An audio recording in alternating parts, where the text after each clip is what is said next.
la la! Welcome to the Chef's Pantry. Woo! So, you guys, we're gonna get a little bit romantique today, embracing the spirit of the après, sip on some spirits, and also kick things off with some melted cheese, because nothing says romance in my book like hot melted cheese. Okay, so have you heard of raclette or raclette? It is amazing, and if you like fondue, which is very popular and common, you're gonna love this dish. Basically, it is with raclette cheese melted on a raclette grill, served over potatoes. Here I have some fingerling potatoes and cornichon, or a nice little pickled acidic bite. So I grew up, I studied abroad in Toulouse when I was 20, and my French host family would have this about once a week. It's a really humble, delicious meal that's really fun to gather around a hot grill. Everybody gets their own portion, and it has origin in the Alpine or Savoie region of France. A lot of the Alpine countries have a version of this dish. So it's très classique, right? Mais oui. Okay, so let's get cooking. So let's talk about the cheese. This is a Swiss cheese. It's delicious. It has a beautiful aroma. It's on the mild side, but it does pack a little bit of a punch. And you're seeing this more common now. I even found this pre-sliced at Trader Joe's. But you can also get this in nice big hunks at the at the cheesemonger. Formaggio, the cheese shop of Salem, even Whole Foods has this style of cheese, which is great. So I bought a big piece like this, and I sliced it up about 1/4 inch thick. And then this is going to be perfect for laying on these individual raclette paddles here. So in it goes like this, and this would be for an indirect style of dining. So we're gonna go ahead and melt this cheese in here. And this grill is really cool because you get this heat on the paddle melting the cheese, but also this stone surface has residual heat where we're going to warm some of the ingredients. Now, here I have some bacon, some sausage that I seared, a little bit of pork belly that we fried up in the air fryer that's crispy and delicious, and even a little bit of confit duck. Duck confit is a little duck leg that's been slow cooked in its own fat, so it's really juicy and packed with delicious flavor. And I buy this already done at the market. D'Artagnan has a great variety that I can find at like Stop and Shop. Okay, but let's have some fun building on some more accoutrement. This is a great time to clean out your pantry, clean out your refrigerator, and also bring some flavors to the table that, if you're serving this with your kids, are a great way for them to try some new things. Okay, so we have the potatoes. These have been boiled. They're nice and tender. I love the fingerling size because you easily get these nice medallions that are great for bite size. And then I'm gonna go ahead and start roasting off some vegetables in the oven. This is a great thing if you want to keep this vegetarian. I really like cauliflower and broccoli. And I feel like those are vegetables that we always have in the refrigerator. You could also use some nice heirloom carrots. I love how carrots get that like sweet caramelized glaze on them, and that sweetness is also a really good pairing for something that's like cheesy and robust. Okay, so I'm gonna toss this in a little bit of olive oil, and then here I have a blend of paprika and some onion and salt powder. I like the paprika with the cauliflower because I think it gives it a really pretty color, and then the onion just is gonna pack in some loaded flavor. A little pressed garlic or some red pepper would also be really good on there. And then we're gonna blast these 425 for a few minutes, just until you see some nice like char and blistering come about. So when they come out of the oven, this is what they're going to look like. Even putting in like the broccoli leaves that pop off on the florets are really yummy, and they crisp up like yummy little kale chips, and I just love them. Okay, ooh, that has a nice little saltiness. Okay, so when you're working with cheese, which is a fat, one thing that really helps balance everything is bringing in acidity.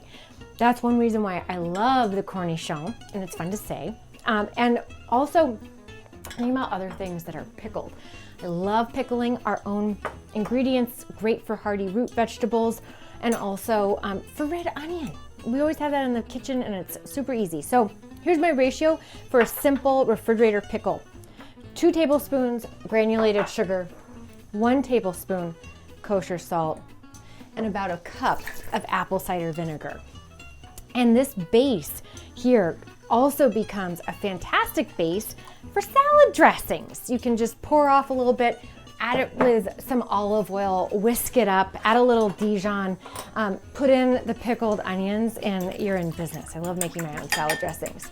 So I'm just gonna give it a little whisk, give it a little second to dissolve, and then let these red onions have about 20 minutes or so to start to mingle with the apple cider vinegar.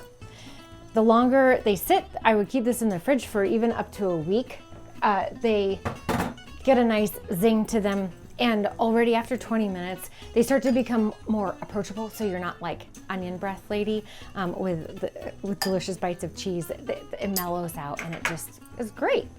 Okay, so we'll get those over there. Now let's talk about mushrooms.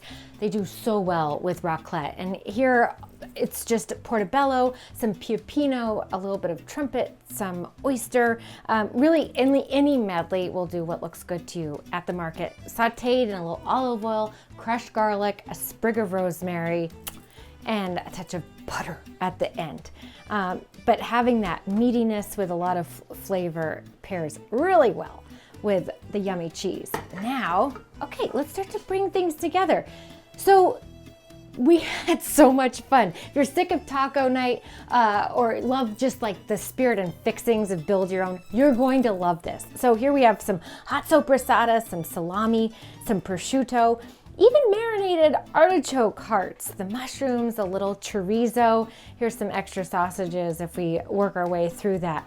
And then over here, the cornichons, some fresh, bright tomatoes, a little bit of mustard, some caper berries, muffalata, which is just chopped olives, some really cute little peppers that caught my eye, and scallion. So it's just really, just think about building flavors, building the things that you love, and having some fun with it. I think color, texture, mixing the creaminess of the cheese with great acidity is always a good way to go. So you could serve this with the whole potatoes.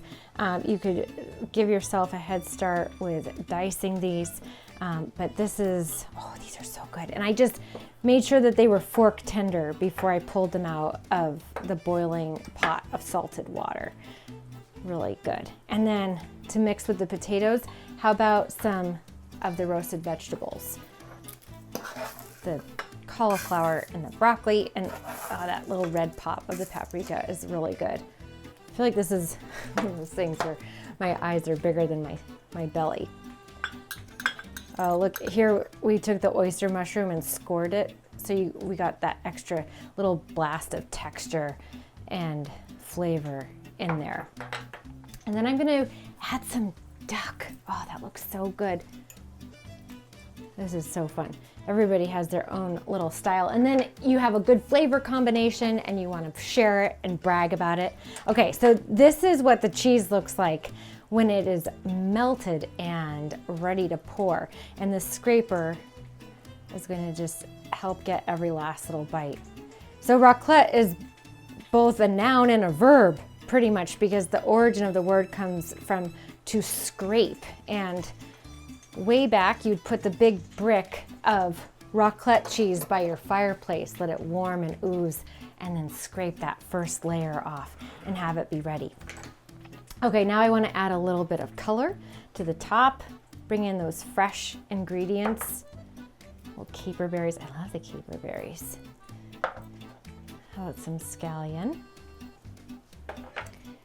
And some of the pickled red onion. This looks so good. And then the cornichon. That is so good. Look at that. Okay, let's try a bite of this. While that cheese is oozy. Oh my God, look at that duck confit on there. Oh.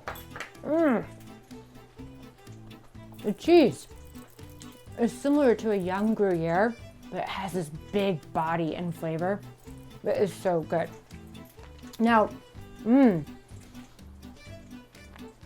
this style of serving is called indirect, but you can also do what's called direct, where you actually put in the dish your flavors. So you could add a little bit of duck, maybe some pork belly, and how about a little bit of caper, and then what do you think? Maybe just a touch of mustard, and then let that sit and work its magic on the burner. But this would be so fun as a family to come together. Everybody builds their own, takes bites and shares, and enjoys a little raclette. Okay, when we come back, I have something to warm you up even further. I'll see you in just a few. Okay, just really quick, I want you to know how much it means to me that you're joining me in the kitchen, and I want to know you are here. So drop a comment down below, say hi, let me know you stopped by. Also, give this a like, and my guess is you're a foodie and probably have some friends that might want to gather a recipe or two to add to their kitchen repertoire. So share it. Also, hey, if you have any brands, products, recipe ideas, ingredients that you think we should try right here in the Chef's Pantry, I want to know. Okay, let's get back into the kitchen.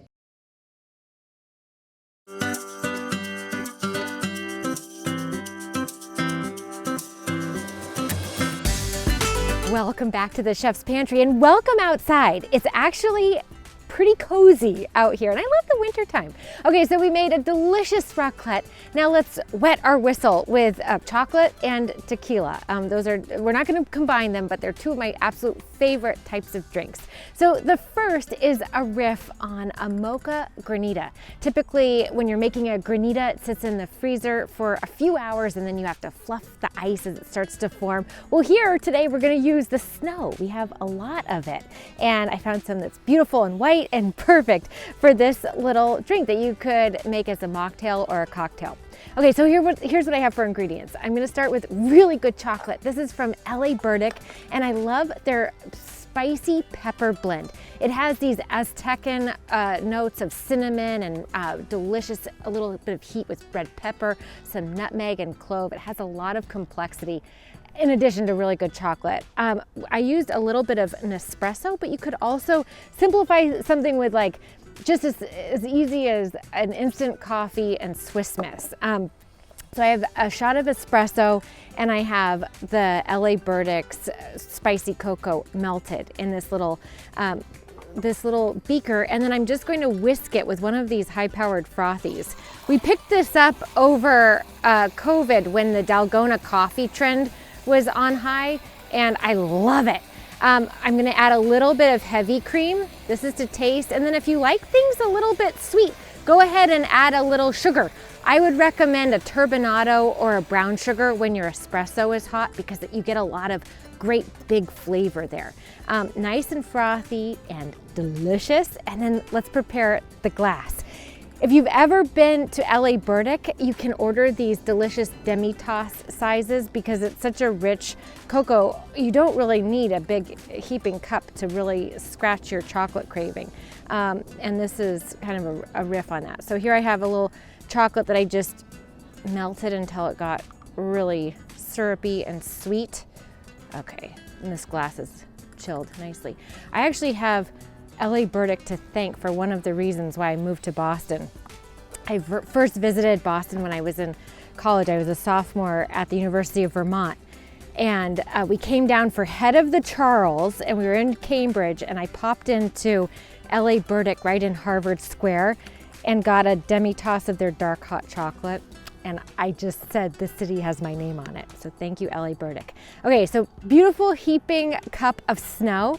And then let's go ahead and drizzle this cocoa mocha espresso goodness on top. And you can see if you've had a granita, the texture is very, very similar. Oh gosh, I love how the little frothy whisk makes this foam at the top.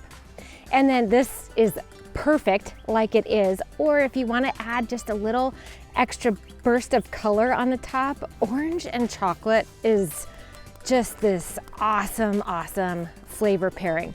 And I like that little bit there, but you could also like shave a little chocolate chip on top or do a little cookie crumble. This looks so good. If you want to add some spirits, I would say Bailey's or Kahlua. Oh, wow. The orange is nice and bitter. The chocolate syrup on the side is a really decadent treat. And I actually like how you have the bitterness of the coffee, the richness of the spice complexity in the cocoa, and then the super sweet on the side. So you get these really distinct flavor pillars there. So yum. This would be a great way to start the day. Okay, now let's bring in some spirits. Let's slide this to the side like we're doing curling and pull in round two, a little bit later day part. This is a smoky mezcal cocktail, and we're having some fun with the fire. This is really fun if you're having friends outside. It's so cold you can't even see the flame, but it's there. Bring on the heat, light up the fire in your cocktails as well as around the fire pit. I'm going to create a really great smoky base in my glass with a little rosemary and a little orange zest. So using a peeler, I'm just going to pull off a little bit of make an orange twist, basically. Lay that down. How about we get a little bit bigger sprig of rosemary? If you have a cedar plank, add that too, because it's just gonna give one more flavor nuance here. And then let's light it up. This is a little butane burner that's a lot of fun to have in the kitchen if you like to do like brulees, if you like to give a little sear or char to sort of sashimi style fish, that's great. And then of course for cocktail hour, that's super fun. Look at how the oil on the rosemary sprig really light up. Now when it's nice and smoky, let's cover it up and get a good seal. And look at how that smoke just is like coating your lowball glass. Yum. Okay, so for the cocktail, we're gonna add a little bit of mezcal, which already has a great smokiness to it. It's very smooth, and I like that it has just like this natural complexity to it. And then a little Cointreau, typical sort of margarita notes here. And then I'm gonna add maybe just a little, I didn't bring my knife out. You could also add just a blitz of orange juice in there too, but that'll just give it some really good color. And then shake it up. So while this shakes, I like to shake until the cocktail shaker is nice and frosty on the outside. And then you can see there's steam, there's flavor. That cloudiness is really this beautiful coating that's gonna hang on the outside of the glass. So when we go to pour that in, it's just going to melt and mingle. Look at that. Here we go. Nice, nice and frosty. And then I'm gonna go ahead and add that smoked twist and a fresh little sprig of rosemary in there for our smoky margarita. Cheers. Oh, wow. It's like the great flavors of a mezcal margarita, but there's more thanks to the rosemary and that smoky orange zest. This is so fantastic, if I do say so myself. Okay, so we've melted our cheese, we have our chocolate, we have our tequila. Now all we need now is the fire. I'll see you in just a few. Ooh, so fun. Okay, just really quick, I want you to know how much it means to me that you're joining me in the kitchen, and I want to know you are here. So drop a comment down below, say hi, let me know you stopped by.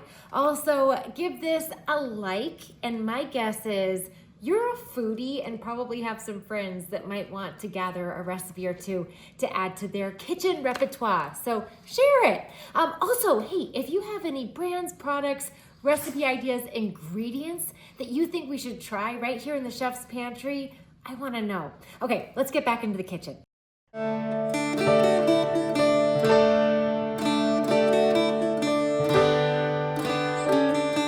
welcome back to the Chef's Pantry. Today is all about romance. We had delicious raclette, some really good cocktail pairings, perfect for the chilly winter holiday season. And now let's talk about utilizing the outdoor space. We're in New England. We need to embrace it, right?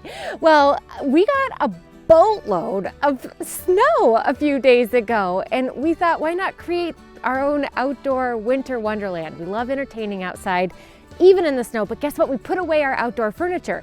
So we created our own out of snow. If you guys have kids, hand them their little snow shovels and put them to work. So what I did was just shovel as much snow as I possibly could from the existing space into the areas that I wanted to create some structure.